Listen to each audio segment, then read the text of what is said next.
Oh, yo, chapter 10, still want more? Here are some to-dos.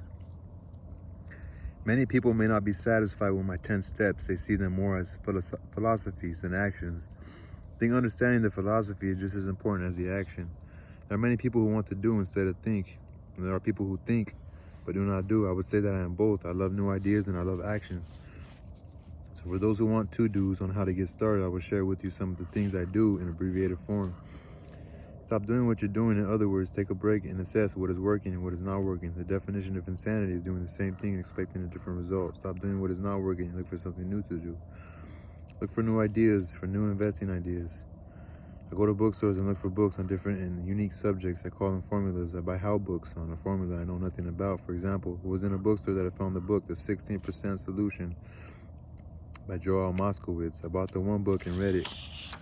Take action. The next Thursday, I did exactly as the book says, step by step. I've also done that with finding real estate bargains in attorneys' offices and in banks. Most people do not take action, or they let someone talk them out of whatever new formula they are studying. My neighbor told me why 16% will not work. I did not listen to him because he's never done it. Find someone who has done what you want to do. Take them to lunch. Ask them for tips for little tricks of the trade. As for 16% tax lien certificates, I went to the county tax office and found the government employee who worked in the office. I found out that she too invested in tax liens. Immediately she was invited to lunch. She was thrilled to tell me everything she knew and how to do it. After lunch, she spent all afternoon showing me everything. By the next day, I found 2 great properties with their help, and I've been accruing interest at 16% ever since. It took a day to read the book, a day to take action, an hour for lunch, and a day to acquire 2 great deals. Take classes and buy tapes. I search the newspapers for new and interesting classes. Many are free or a small fee. I also attend and pay for expensive seminars on what I want to learn. I'm wealthy and free from needing a job simply because of the courses I took. I have friends who did not take those classes who told me I was wasting my money, yet they're still at the same job. Make lots of offers. When I want a piece of real estate, I look at many properties and generally write an offer. If you don't know what the right offer is, neither do I. That is the job of the real estate agent to make the offers. I do as little work as possible. A friend wanted me to show her how to buy apartment houses, so one Saturday she, her agent, and I went and looked at 6 apartment houses. 4 were dogs, but 2 were good. I said to write offers on all 6, offering half of what the owners asked for. She and the agent nearly had heart attacks. They thought it would be rude that it might offend the sellers, but I really don't think the agent wanted to work that hard, so they did nothing and went on looking for a better deal. No offers were ever made, and that person is still looking for the right deal at the right price. Well, you don't know what the right price is until you have a second party who wants the deal. Most sellers ask too much. It is rare that a seller will actually ask a price that is less than something it is worth. Moral of the story, make offers. People who are not investors have no idea what it feels like to be trying to sell something. I have no idea what it feels like to be trying to sell something. I have had a piece of real estate that I wanted to sell for months. I would have welcomed anything. I would not care how low the price. They could have offered me 10 pigs and I would have been happy.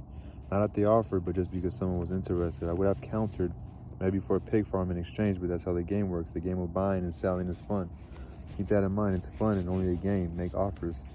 Someone might say yes. And I always make offers with escape clauses. In real estate, I make an offer with words. Subject to approval of business partner. I never specify who the business partner is.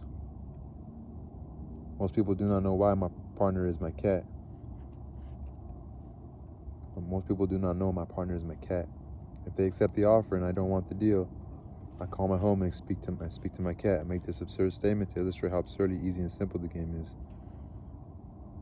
So many people make things too difficult and take them too seriously. Finding a good deal, the right business, the right people, the right investors, or whatever, it's just like dating. You must go to the market and talk to a lot of people, make a lot of offers, counter offers, negotiate, reject, and accept. I know single people who sit at home and wait for the phone to ring, but unless you're Cindy Crawford or Tom Cruise, I think you best go to the market, even if it's only the supermarket. Search, offer, reject, negotiate, and accept all parts of the process of almost everything in life. Jog, walk, or drive a certain area once a month for 10 minutes.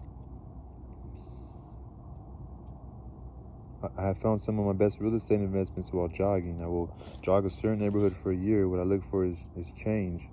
For there to be profit in a deal, there must be 2 elements, a bargain and a change. There are lots of bargains, but it's a change that turns a bargain into a profit opportunity. I jog a neighborhood I might like to invest in. It is the repetition that causes me to notice slight differences. I notice real estate signs that are up for a long time. That means the seller might be more agreeable to deal. I watch for moving trucks going in or out. I stop and talk to the drivers. I talk to the postal carriers. It's amazing how much information they acquire about an area. I find a bad area, especially an area that the news has scared everyone away from. I drive it for sometimes a year, waiting for signs of something changing for the better. I talk to retailers, especially new ones, and find out what they're moving in, why they're moving in. It takes only a few minutes a month, and I do it while doing something else, like exercising or going to and from the store. As for stocks, I like Peter Lynch's book, Beating the Street, for his formula for selecting stocks that grow in value.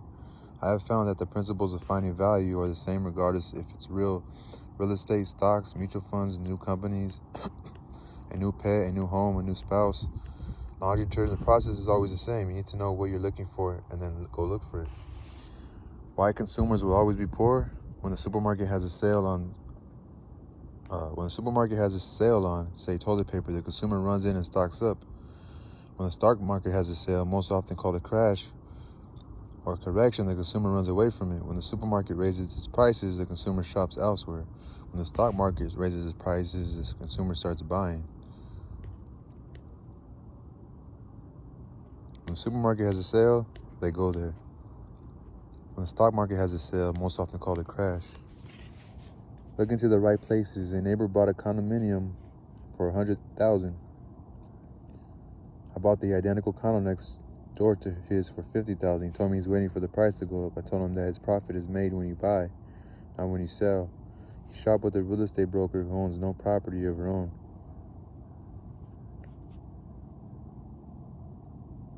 He told me he's waiting for the price to go. I told him that his profit is made when you go buy, not when you sell. He shopped with a real estate broker who owns no property of her own. I shop at the foreclosure department of a bank. I paid $500 for a class on how to do this, but I never thought that the $500 for a real estate investment class was too expensive. He said he could not afford it and he couldn't afford the time, so he waits for the price to go up. I look for people who want to buy first. I look for people who want to buy first, and I look for someone who wants to sell.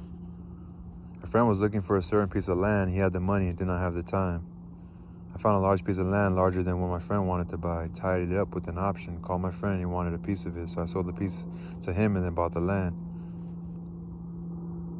I kept the remaining land as mine for free. I look for people who want to buy first, then I look for someone who wants to sell. A friend was looking for a certain piece of land. He had the money and did not have the time. I found a large piece of land larger than what my friend wanted to buy, tied it up with an option, called my friend and he wanted a piece of it, so I sold the piece to him and then bought the land. I kept the remaining land as mine for free.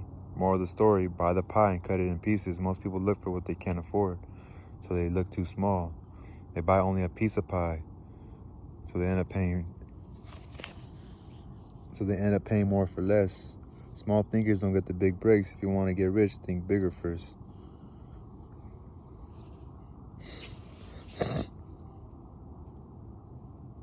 Retailers love giving volume discounts simply because most business people love big spenders. So even if you're small, you can always think big. When my company was in the market for computers, I called several friends and asked them if they were ready to buy also. We then went to different dealers and negotiated a great deal because we wanted to buy so many. I've done the same with stocks. Small people remain small because they think small, act alone, or don't act all. Learn from history. All the big companies on the stock exchange started out as small companies. Colonel Sanders did not get rich until after he lost everything in the 60s. Bill Gates was one of the richest men in the world before he was 30. Action always beats inaction. These are just a few things I have done and continue to do to recognize opportunities. The important words being done and do. As repeated many times throughout the book, you must take action before you can receive the financial rewards. Act now. All right, that was the end of chapter 10.